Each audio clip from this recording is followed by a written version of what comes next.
Quando Sebastião abriu aquela caixa de metal coberta de ferrugem e viu o que havia dentro, suas mãos começaram a tremer de uma forma que ele nunca tinha sentido em seus 62 anos de vida. Não era medo. Não era exatamente alegria. Era algo que ele nem sabia nomear.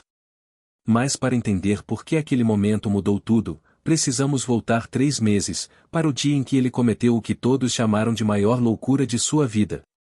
Sebastião Ferreira da Silva tinha passado 40 anos cuidando da fazenda dos Almeida. 40 anos acordando antes do sol nascer, alimentando gado, consertando cercas, pintando paredes, podando árvores. 40 anos vivendo em um quartinho nos fundos da casa grande, com suas poucas roupas penduradas em pregos na parede e seus livros empilhados em caixotes de feira. 40 anos economizando cada centavo que sobrava depois de mandar dinheiro para a irmã viúva em Minas Gerais. Quando o velho Almeida morreu e os filhos decidiram vender a fazenda para uma empresa do agronegócio, Sebastião recebeu sua indenização. R$ 17.000. Para muitos, pode parecer pouco. Para ele, que nunca teve mais de R$ 500 na conta ao mesmo tempo, era uma fortuna assustadora. Todo mundo tinha um conselho. A irmã queria que ele comprasse uma casinha simples na cidade dela. O padre sugeriu que guardasse na poupança. Seu Joaquim do Armazém disse que ele deveria investir em algum negócio. Mas Sebastião, pela primeira vez na vida, decidiu não ouvir ninguém. Foi numa tarde de sábado, folheando o jornal velho que Dona Marta da pensão ia jogar fora, que ele viu o anúncio. Era pequeno, quase escondido entre ofertas de emprego e vendas de móveis usados. Propriedade rural à venda, 3 hectares, casa de alvenaria, Rio Verde do Oeste, R$ 100. R$ 100. Sebastião leu 3 vezes, certo de que havia entendido errado. Depois pegou os óculos emprestados de Dona Marta e leu de novo. R$ 100. Tinha até um telefone. Vocês já pararam para pensar como a gente ignora as coisas que parecem boas demais para ser verdade? Quantas oportunidades a gente deixa passar porque acha que tem pegadinha? Sebastião quase fez isso. Quase jogou o jornal fora. Mas alguma coisa, talvez fosse teimosia de velho, talvez fosse destino, fez ele anotar aquele número num pedaço de papel. Demorou 2 dias para juntar coragem de ligar. Quando finalmente ligou, do orelhão da praça, uma voz cansada de mulher atendeu. É sobre o terreno do anúncio, ele disse, a voz tremendo um pouco. Ainda está disponível, ela respondeu, e havia uma tristeza naquela voz que Sebastião não soube identificar. A mulher se chamava Clarice. Explicou que o terreno tinha sido do pai dela, que tinha morrido há 6 meses. Ficava a quase 200 quilômetros dali, numa região que tinha sido próspera nos anos 80, mas que hoje estava praticamente abandonada. A estrada de terra estava em péssimo estado. Não tinha luz elétrica. A casa estava caindo aos pedaços. Ela só queria se livrar daquilo, das memórias ruins, das contas de imposto atrasadas. Por que tão barato? A senhora não se importa se eu perguntar. Por que ninguém quer, seu Sebastião? Já tentei vender por 500, por 300, por 200. As pessoas vão ver e desistem. O lugar é muito isolado, muito destruído. Estou oferecendo por 100 só para alguém tirar da minha mão. Para eu poder seguir em frente. Tinha algo na sinceridade daquela voz que convenceu Sebastião. Ele marcou de encontrar Clarice no cartório na segunda-feira seguinte. Quando contou para as pessoas da pensão o que ia fazer, a reação foi exatamente o que ele esperava. Dona Marta disse que ele estava louco. Seu Osvaldo, que trabalhava nos Correios, disse que era golpe com certeza. A moça da padaria disse que lugar por R$ 100 só podia estar mal assombrado. Até o padre, quando Sebastião contou na missa de domingo, fez uma cara preocupada e disse que ele devia pensar melhor. Mas Sebastião, pela primeira vez em 6 décadas, não estava pedindo aprovação. Estava avisando. Na segunda-feira, ele estava no cartório às 8 da manhã. Clarice chegou às 8h15, uma mulher magra de uns 40 anos, com olheiras profundas e roupas que já tinham sido elegantes. Ela trouxe todos os documentos. Tudo estava em ordem. O tabelião até pareceu surpreso com o valor, mas não era ilegal vender barato. Era incomum, mas não ilegal. Às 9h20 da manhã, Sebastião Ferreira da Silva assinou os papéis e se tornou proprietário de 3 hectares de terra e uma casa de alvenaria em Rio Verde do Oeste. Pagou R$ 100 em dinheiro. Clarice assinou, agradeceu com os olhos marejados, e foi embora tão rápido que parecia estar fugindo de alguma coisa. Sebastião guardou a escritura no bolso da camisa, bem perto do coração, e sentiu algo que não sentia há muito tempo. Talvez fosse esperança. Talvez fosse só teimosia mesmo. Levou mais uma semana para ele organizar as coisas. Vendeu os poucos móveis que tinha, colocou suas roupas e seus livros em 2 malas velhas, e convenceu seu Hernandes, que tinha um caminhão, a levá-lo até lá por R$ 200. Vocês já fizeram alguma coisa que todos disseram que era loucura? Aquela sensação de estar indo contra tudo e todos, mas ao mesmo tempo sentir que é exatamente isso que precisa fazer? Deixa nos comentários se já passaram por isso, porque acho que muita gente aqui entende Sebastião melhor do que imagina. A viagem durou 4 horas. Os últimos 30 quilômetros foram por uma estrada de terra tão esburacada que seu Hernandes reclamou o tempo todo, dizendo que ia cobrar extra pelos danos no caminhão. A paisagem foi mudando gradualmente. Primeiro eram pastos bem cuidados, depois pastos abandonados, depois só mato alto e árvores retorcidas. Rio Verde do Oeste tinha sido um distrito próspero quando descobriram que a terra era boa para café. Mas quando a crise veio nos anos 90, as pessoas foram embora. Agora era só um punhado de casas vazias, uma igreja com o telhado desabado, e silêncio. Muito silêncio. A propriedade ficava a 3 quilômetros depois do que sobrava do distrito. Quando seu Hernandes parou o caminhão, Sebastião desceu e ficou parado olhando. Chamar aquilo de casa era generoso. Era uma construção de alvenaria, isso era verdade, mas o telhado tinha buracos enormes, as janelas não tinham vidros, a porta estava pendurada em uma dobradiça só. As paredes estavam descascadas, cobertas de mofo e rabiscos de tempo. O mato tinha crescido tanto que quase engolia a construção. Seu Hernandes assobiou baixinho. Meu amigo, você comprou um problema. Ou uma oportunidade, Sebastião respondeu, mas até ele não estava muito convencido. Seu Hernandes ajudou a descarregar as malas, recebeu seus R$ 200 e mais 50 pela estrada ruim, e foi embora levantando poeira. Sebastião ficou ali parado, sozinho, no meio do nada, com 2 malas velhas e uma escritura que todo mundo disse que era loucura. O primeiro dia foi o mais difícil. Sebastião entrou na casa com cuidado, testando cada tábua do chão antes de pisar. Tinha 3 cômodos pequenos, um banheiro que era só um buraco no chão, e uma cozinha onde ainda havia um fogão a lenha enferrujado. Tudo estava coberto de poeira, teias de aranha, e fezes de morcego. O cheiro era de mofo, urina de rato e abandono. Ele abriu todas as janelas que ainda abriam, espantou alguns morcegos, e varreu o que dava para varrer. Quando o sol começou a se pôr, ele armou uma rede que tinha trazido em um dos cômodos menos destruídos, comeu pão com mortadela que tinha na mala, e deitou. Foi quando o silêncio realmente bateu. Não era o silêncio tranquilo da fazenda dos Almeida, onde sempre tinha algum animal, algum vento nas árvores. Era um silêncio pesado, absoluto, que parecia pressionar os ouvidos. Sebastião olhou para o teto cheio de buracos, para as estrelas que via através deles, e por um momento se perguntou se todos estavam certos. Se ele tinha cometido o maior erro de sua vida. Mas ele era teimoso. E estava cansado demais para se arrepender. Nos dias seguintes, Sebastião começou a trabalhar. 40 anos cuidando de fazenda ensinam muita coisa. Ele sabia construir, consertar, improvisar. Caminhou os 3 quilômetros até o que restava do distrito e encontrou um depósito de materiais que ainda funcionava, atendido por um velho chamado Aparecido que parecia surpreso de ter um cliente. Sebastião comprou o básico, pregos, martelo, serra, algumas tábuas, telhas usadas, cimento. Gastou R$ 2.000. Aparecido ofereceu entregar de graça, feliz pela venda. Vocês sabem aquele ditado de que trabalho duro compensa? Às vezes parece papo de coach, mas no caso de Sebastião, era literal. Ele acordava com o sol, trabalhava até não enxergar mais, e dormia exausto. Em uma semana, tinha consertado o telhado. Em 2, tinha colocado portas e janelas improvisadas.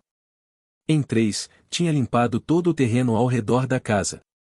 Foi no 23º dia que tudo mudou.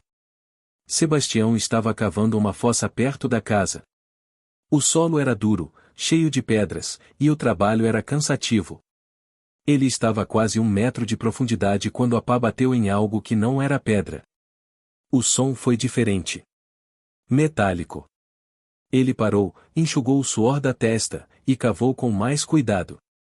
10 minutos depois, ele conseguiu expor o objeto. Era uma caixa de metal, retangular, do tamanho de uma mala pequena. Estava coberta de ferrugem e terra, mas era claramente feita por mãos humanas. O coração de Sebastião acelerou. Ele olhou em volta, como se alguém pudesse estar vendo, mesmo sabendo que estava completamente sozinho. Com cuidado, ele terminou de cavar ao redor da caixa e a puxou para fora. Era pesada. Muito pesada. Ele a carregou para dentro da casa, limpou a terra com um pano velho, e ficou olhando. A caixa tinha uma fechadura enferrujada, mas não estava trancada. O tempo tinha feito o trabalho. Com as mãos tremendo, Sebastião abriu. E aqui, meus amigos, é onde muita gente esperaria ouro. Diamantes. Dinheiro. Mas a vida raramente é como nos filmes. Dentro da caixa havia livros. Cadernos velhos. Fotografias amareladas. E cartas. Muitas cartas, amarradas com barbante desbotado. Sebastião sentiu uma pontada de decepção por um segundo, não vai mentir. Mas então ele pegou um dos cadernos e abriu. A caligrafia era bonita, cuidadosa. E a primeira frase que ele leu foi: "Se alguém está lendo isso, é porque eu não consegui voltar." O caderno era um diário. E pertencia a um homem chamado Vicente Alcântara. Sebastião leu a noite inteira, sob a luz fraca de uma lamparina a óleo. E a história que ele descobriu era mais incrível do que qualquer tesouro de ouro.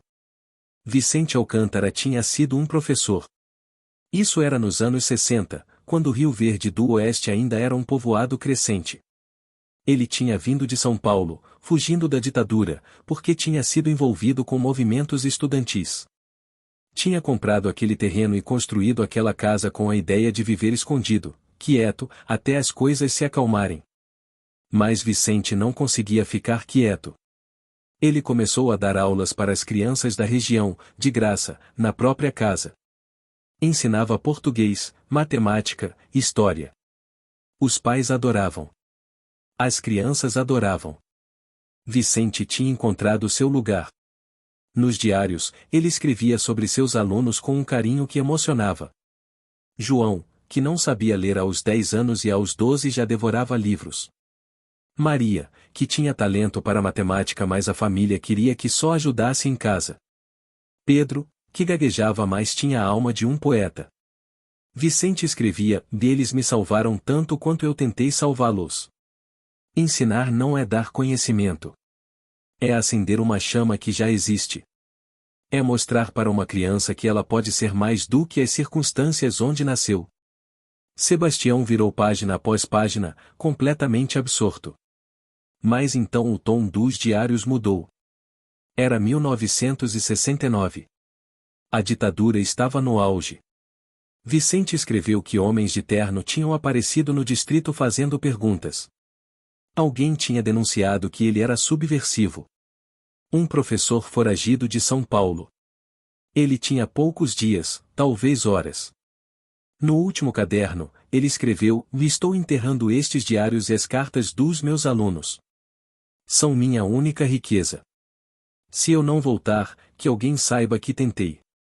Que mesmo com medo, mesmo sabendo o risco, eu tentei fazer alguma diferença. Isso tem que significar alguma coisa." A última entrada era de 15 de agosto de 1969. Depois disso, nada. Sebastião fechou o caderno com as mãos tremendo. Ele olhou para a pilha de cartas. Eram dos alunos. Cartas de agradecimento, desenhos infantis, promessas de nunca esquecer o professor Vicente.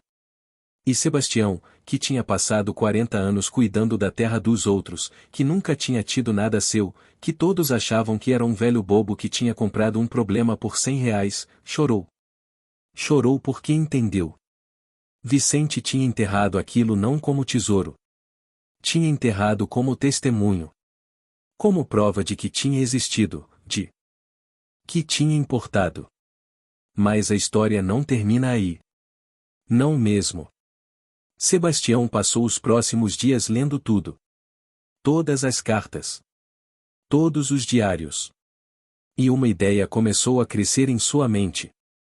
Uma ideia maluca, que todo mundo provavelmente diria que era loucura.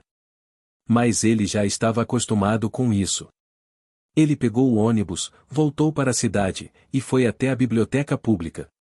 A bibliotecária, uma moça jovem e paciente, ajudou ele a usar o computador. Sebastião procurou por Vicente Alcântara, professor, desaparecido, 1969. E encontrou. Tinha um registro no Projeto Brasil Nunca Mais. Vicente Alcântara, 28 anos, professor, preso em agosto de 1969 em Rio Verde do Oeste. Levado para um centro de detenção. Sem registro de julgamento. Sem registro de libertação. Desaparecido. Sebastião imprimiu tudo o que encontrou. R$ 10 de impressão. Voltou para Rio Verde do Oeste com um plano. Nos dias seguintes, ele procurou pelos nomes dos alunos nas cartas. João Silva. Maria Aparecida. Pedro dos Santos. Eram nomes comuns, mas ele tinha as datas, alguns tinham sobrenomes completos. Era possível. Sebastião voltou para a biblioteca. A bibliotecária, que agora já conhecia aquele velho determinado, ajudou novamente. Redes sociais. Registros públicos. Obituários. João Silva tinha morrido em 2003. Mas tinha 3 filhos.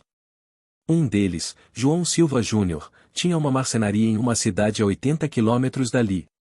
Maria Aparecida estava viva. Tinha se tornado professora de matemática. Estava aposentada, vivia em Ribeirão Preto. Pedro dos Santos não encontraram.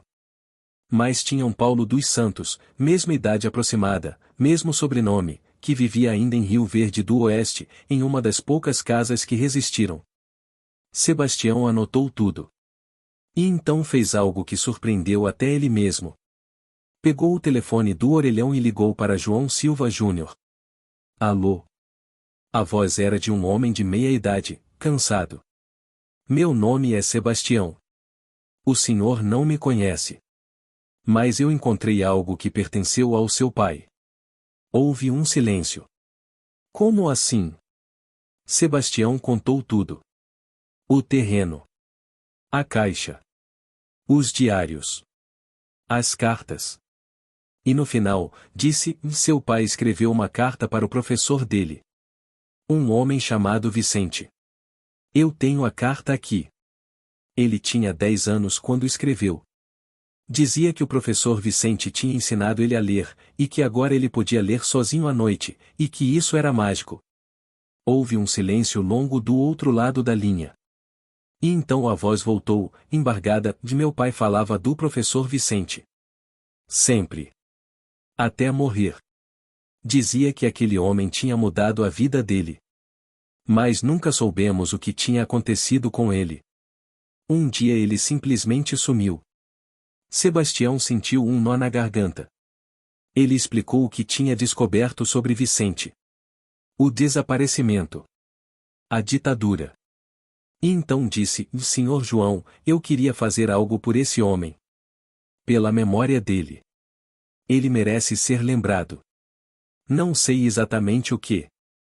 Mas eu ia gostar se o senhor pudesse me ajudar. João Silva Júnior não precisou pensar 2 vezes. Eu vou aí. Quando posso ir? Vocês já pararam para pensar como as histórias se conectam? Como as coisas que fazemos hoje ecoam décadas depois. Vicente plantou sementes em 1969, e em 2024, um caseiro aposentado estava colhendo. Se isso não te arrepia, eu não sei o que vai arrepiar. E se você está gostando dessa história, fica comigo até o final porque ainda tem muita reviravolta. João Silva Júnior chegou 2 dias depois. Era um homem de uns 50 anos, com mãos grandes de trabalhador, olhos gentis. Ele trouxe a esposa e 2 filhos adolescentes. Quando Sebastião mostrou a carta que o pai dele tinha escrito aos 10 anos, João segurou o papel amarelado com as 2 mãos, como se fosse algo sagrado, e chorou. É a letra dele, ele disse. Olha aqui, olha. Essa é a letra de criança do meu pai. Eles passaram a tarde toda lendo os diários de Vicente. João contava histórias que o pai tinha contado sobre aquele tempo. Como Vicente dava aulas embaixo de uma árvore quando fazia calor. Como ele inventava jogos para ensinar matemática. Como ele acreditava que todo mundo era capaz de aprender, só precisava de alguém que acreditasse neles primeiro. Quando o sol começou a se pôr, João olhou para Sebastião e disse: "O que você quer fazer?" Sebastião respirou fundo. "Eu quero fazer uma escola." João piscou. "Como assim?" Sebastião gesticulou ao redor. "Esse terreno. Essa casa. Vicente construiu isso para ensinar. Eu quero continuar o trabalho dele. Fazer uma biblioteca comunitária. Um lugar onde as crianças da região possam vir ler, aprender. De graça." Como ele fazia? João ficou olhando para ele como se estivesse vendo um louco. Mas era um louco que ele reconhecia. Era a mesma loucura que Vicente devia ter tido. "Você tem dinheiro para isso?" Sebastião balançou a cabeça. "Não muito. Mas tenho 2 braços e teimosia. E se você me ajudar a encontrar os outros alunos dele, talvez a gente consiga fazer algo." E foi isso que eles fizeram. João usou suas redes de contato para encontrar Maria Aparecida. Quando ela atendeu o telefone e ouviu sobre Vicente, ela ficou em silêncio por tanto tempo que João achou que a ligação tinha caído. Quando ela finalmente falou, estava chorando. "Eu me tornei professora por causa dele. Minha família queria que eu casasse aos 15. Mas o professor Vicente conversou com meu pai. Disse que eu tinha talento. Que seria desperdício. Meu pai era duro, mas respeitava o professor. Ele me deixou estudar. Eu me formei em matemática. Ensinei por 35 anos. Tudo por causa do professor Vicente." Maria chegou uma semana depois. Trouxe uma irmã e 3 ex-alunos dela, que quiseram conhecer o professor do professor delas. Paulo dos Santos também apareceu. Não era Pedro, mas era o irmão mais novo. Pedro tinha morrido jovem, num acidente, mas Paulo lembrava de Vicente. Lembrava de como o professor tinha ajudado Pedro com a gagueira, tinha paciência, nunca ria. "Eu era muito pequeno", Paulo disse, "mas eu lembro de ver meu irmão feliz quando voltava das aulas. Ele escrevia poemas. O professor Vicente incentivava. Depois que o professor sumiu, Pedro nunca mais escreveu nada. Aos poucos, a história se espalhou. Um jornal local mandou um repórter. A matéria era pequena, quase escondida na página 7, mas foi o suficiente. Mais pessoas apareceram. Filhos de ex-alunos. Netos. Gente que tinha ouvido histórias sobre o professor que dava aulas de graça e que sumiu. E eles começaram a ajudar. João e 2 amigos dele passaram um fim de semana inteiro reformando a casa. Maria organizou uma vaquinha online, algo que Sebastião nem sabia direito o que era, e conseguiu R$ 5.000. Paulo doou uma estante grande que tinha no depósito dele. Vocês conseguem imaginar a cena? Um velho caseiro que todos achavam louco, cercado por estranhos que viraram família, todos trabalhando juntos para honrar a memória de um homem que tinha desaparecido 55 anos atrás. Isso é o tipo de coisa que te faz acreditar em humanidade de novo. Em 2 meses, a casa estava transformada. Não era luxuosa. Ainda era simples, com paredes rachadas e chão de cimento. Mas estava limpa, pintada, com um telhado inteiro. Tinha 2 salas cheias de estantes. Tinha mesas e cadeiras doadas. E tinha livros. Muitos livros. Maria tinha mobilizado outros professores aposentados. Cada um doou livros. Didáticos, infantis, romances, poesias. Em pouco tempo, tinha quase 2.000 publicações. Sebastião fez uma placa de madeira e pendurou na entrada e Biblioteca Comunitária Professor Vicente Alcântara, onde todas as histórias importam. Eles marcaram a inauguração para um sábado de manhã. Sebastião esperava talvez 20 pessoas. Apareceram 130. Vieram de Rio Verde do Oeste. Dos distritos vizinhos. Da cidade grande. Vieram ex-alunos de Vicente que ninguém tinha conseguido encontrar, mas que tinham visto a matéria no jornal. Vieram os filhos de João com os colegas de escola. Vieram professores ativos que quiseram conhecer. Vieram curiosos. João Silva Júnior fez um discurso. Falou sobre o pai. Sobre Vicente. Sobre como uma pessoa pode mudar a trajetória de tantas vidas. Maria Aparecida falou sobre educação, sobre acreditar nas crianças, sobre como Vicente tinha acreditado nela quando ninguém mais acreditava. E então Sebastião foi convidado a falar. Ele nunca tinha falado em público. Ficou parado na frente daquelas 130 pessoas, com a boca seca e as mãos tremendo. Mas então ele olhou para a placa. Para a casa que tinha sido um casebre. Para as pessoas que tinham virado família. E encontrou as palavras. Eu comprei esse lugar por R$ 100. Todo mundo disse que eu era louco. E olhando assim, realmente era loucura. Um velho de 62 anos, sem nada, comprando um casebre caindo aos pedaços no meio do nada. Ele pausou, olhou ao redor. Mas eu encontrei algo aqui que vale mais do que qualquer dinheiro. Encontrei a história de um homem bom. Um homem corajoso. Um homem que escolheu fazer diferença mesmo sabendo o risco. E eu pensei, e se ele conseguiu fazer tudo isso nos anos 60, sozinho, com a ditadura atrás dele, o que a gente não consegue fazer hoje, juntos, em liberdade? Tinha gente chorando. Sebastião também estava, mas continuou. Essa biblioteca não é minha. É de vocês. É de Vicente. É de todas as crianças que vão vir aqui descobrir que podem ser mais do que as circunstâncias onde nasceram. Porque foi isso que Vicente ensinou. E é isso que a gente vai continuar ensinando. O aplauso durou 3 minutos. A biblioteca abriu oficialmente na segunda-feira seguinte. Sebastião estava lá às 8 da manhã, como prometido. Ele tinha medo que ninguém aparecesse. Mas às 8h15, chegou uma mulher com 2 filhos pequenos. Às 8h30, 3 adolescentes. Às 9, tinha 12 pessoas lá dentro, escolhendo livros, lendo, conversando.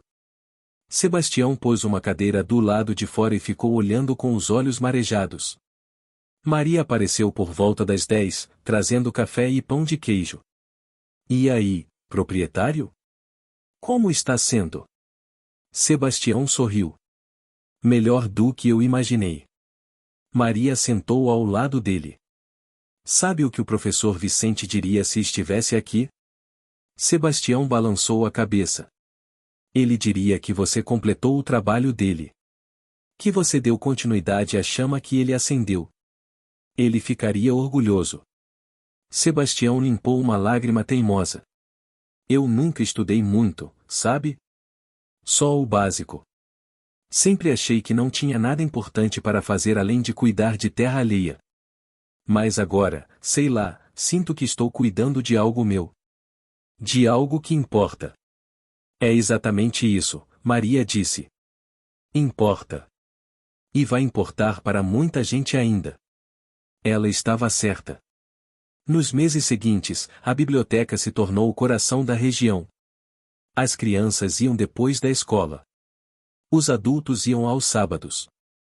Professores começaram a levar turmas inteiras. Sebastião estava sempre lá, organizando, ajudando, contando a história de Vicente para quem quisesse ouvir. João conseguiu um editor interessado em publicar os diários de Vicente. Não ia ser um best-seller, mas seria um registro. Um testemunho. Uma prova de que ele tinha existido, de que tinha importado. Paulo começou a dar oficinas de marcenaria de graça para os jovens da região, usando o espaço aos sábados. Maria voltou a ensinar, dando reforço de matemática voluntário 2 vezes por semana. A história ganhou mais atenção. Um podcast sobre história brasileira fez um episódio sobre Vicente. Uma documentarista independente decidiu fazer um curta sobre a biblioteca. A Comissão da Verdade incluiu o nome de Vicente no Memorial dos Desaparecidos Políticos. E aqui, meus amigos, muita gente pensa que é o final feliz. Biblioteca funcionando, história preservada, comunidade unida. Mas a vida real é mais complicada que isso. E mais bonita também. 8 meses depois da inauguração, num sábado chuvoso de março, uma mulher apareceu na biblioteca. Ela devia ter uns 70 anos, cabelos brancos, roupas simples, olhos cansados. Ficou parada na porta, olhando ao redor com uma expressão estranha. Sebastião estava organizando livros. Bom dia, posso ajudar? A mulher olhou para ele, depois para a placa com o nome de Vicente Alcântara, depois de volta para ele. Você é o dono daqui? Sebastião deu um sorriso modesto. Digamos que eu cuido do lugar. A mulher deu alguns passos para dentro, devagar, como se estivesse em terreno sagrado. Como você conseguiu esse lugar? Sebastião contou a história resumida. O anúncio. Os R$ 100. A caixa enterrada. A mulher ficou muito pálida. Ela se apoiou em uma estante. Sebastião correu para ajudá-la, trouxe uma cadeira. A senhora está bem? Ela balançou a cabeça, mas estava chorando. Depois de um tempo, ela conseguiu falar. Meu nome é Clarice. Eu vendi esse terreno para você. Sebastião arregalou os olhos. Senhora Clarice. Eu tentei agradecer, mas você foi embora tão rápido. Ela limpou as lágrimas com as costas da mão. Eu precisava ir fugir. Eu precisava ir embora daqui. Eu odiava este lugar. Com todas as minhas forças. Sebastião franziu a testa, confuso. Ele ofereceu a cadeira a ela novamente, e desta vez ela aceitou, sentando-se pesadamente. Eu não entendo, senhora. Por que tanto ódio? Era só uma casa velha. Clarice olhou para as próprias mãos, torcendo-as no colo. Não era só uma casa velha, seu Sebastião. Era o túmulo dos sonhos do meu pai. O pai que tinha morrido há 6 meses? Sebastião perguntou, sentando-se num banquinho próximo. Sim. Meu pai não era o dono original. Ele não construiu isso. Mas ele foi obcecado por este lugar a vida inteira. A mulher respirou fundo, como se reunisse forças para contar algo doloroso. O nome do meu pai era Joaquim. Ele foi um dos alunos do professor Vicente. O queixo de Sebastião caiu. Ele não lembrava desse nome nos diários. Ele era quieto, Clarice disse, como se lesse os pensamentos de Sebastião. Ele não era como a Maria, boa em matemática, ou o João, que lia tudo. Ele era só Joaquim. O menino que sentava no fundo. Mas o professor Vicente foi o único adulto que perguntou a ele o que ele pensava. O único. Quando Vicente sumiu e algo quebrou no meu pai. Ela contou a história. Joaquim cresceu, tornou-se um homem triste e calado. Nunca saiu da região. Quando o terreno de Vicente, abandonado há décadas, foi a leilão por dívidas de imposto, Joaquim comprou. Ele gastou o que não tinha, Clarice continuou, a voz embargada. Ele dizia que ia honrar o professor. Que ia construir algo. Que ia encontrar o que tinha acontecido. Mas ele não conseguiu, seu Sebastião. Ele não tinha dinheiro, não tinha força. Ele só vinha para cá, sentava no meio das ruínas, e bebia. Ela fez uma pausa, olhando para as estantes de livros que agora preenchiam o espaço. Eu cresci vendo esse lugar engolir meu pai. Para mim, isso aqui não era a história de um professor-herói. Era a história do fracasso do meu pai. Quando ele morreu, eu só queria que essa terra sumisse. Eu não queria o dinheiro. Eu só queria que a dor acabasse. Por isso vendi por R$ 100. Eu estava pagando para alguém levar embora o fantasma dele. Sebastião ficou em silêncio por um longo tempo. O único som era a chuva fina no telhado novo e as vozes distantes de duas crianças lendo em voz alta na sala ao lado. Ele não falhou, Sebastião disse finalmente, a voz baixa, mas firme. Clarice olhou para ele, os olhos vermelhos de choro. Como não? Ele morreu de tristeza. A casa caiu. Seu pai fez a coisa mais importante de todas, Sebastião disse, levantando-se. Ele não deixou que essa terra se perdesse. Ele não deixou que uma empresa grande comprasse e passasse um trator por cima de tudo. Ele guardou este lugar. Ele foi o guardião da memória, mesmo sem saber. Clarice piscou, confusa. Eu só encontrei aquela caixa, Clarice, porque seu pai manteve essa terra intacta. Eu só pude comprar por R$ 100 porque ele se recusou a abrir mão dela, e você se recusou a lucrar com ela. O seu pai não falhou. Ele estava esperando. Ele estava guardando o terreno para que a história pudesse ser desenterrada. Naquele momento, Maria Aparecida, a professora de matemática, saiu da sala dos fundos com uma bandeja de café. Ela parou ao ver Clarice. Seus olhos se arregalaram por um segundo. Meu Deus, ela sussurrou. Você é a cara do Kim. Você é a filha do Joaquim? Clarice, tremendo, apenas assentiu.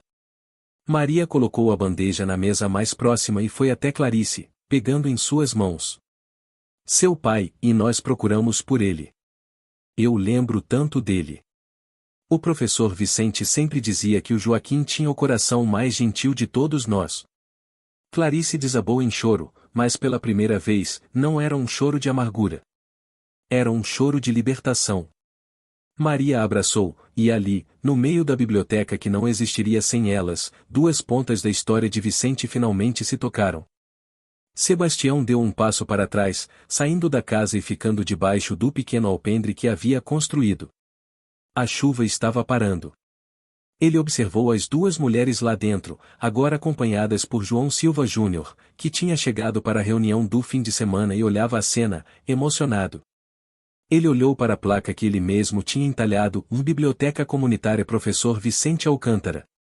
Quando ele comprou aquele terreno, todos disseram que ele tinha comprado um problema por R$ 100. Um final de vida melancólico, cercado de ruínas. Mas eles estavam errados. Ele não tinha comprado o fim de nada. Com R$ 100, Sebastião tinha comprado um propósito. Ele tinha passado 40 anos cuidando da terra dos outros. Agora, ele cuidava das sementes de um professor que ele nunca conheceu, e as via florescer em crianças que liam, em adultos que se reencontravam, e em uma mulher que finalmente tinha feito as pazes com o passado do pai. Sebastião sentou-se em sua cadeira de balanço na varanda. Pegou um dos exemplares impressos do Diário de Vicente, que João tinha conseguido publicar. Ele abriu na última página, onde estava a frase que ele já sabia de cor, que alguém saiba que tentei. Que mesmo com medo, eu tentei fazer alguma diferença. Isso tem que significar alguma coisa. Sebastião olhou para dentro da biblioteca, para o som das crianças rindo, para Clarice tomando um café e ouvindo histórias sobre seu pai quando menino, para a vida que tinha voltado àquele pedaço de terra esquecido. Ele fechou o livro, a mão calejada repousando sobre a capa. Significou, seu Vicente, ele sussurrou para o ar úmido de Rio Verde do Oeste. Significou tudo.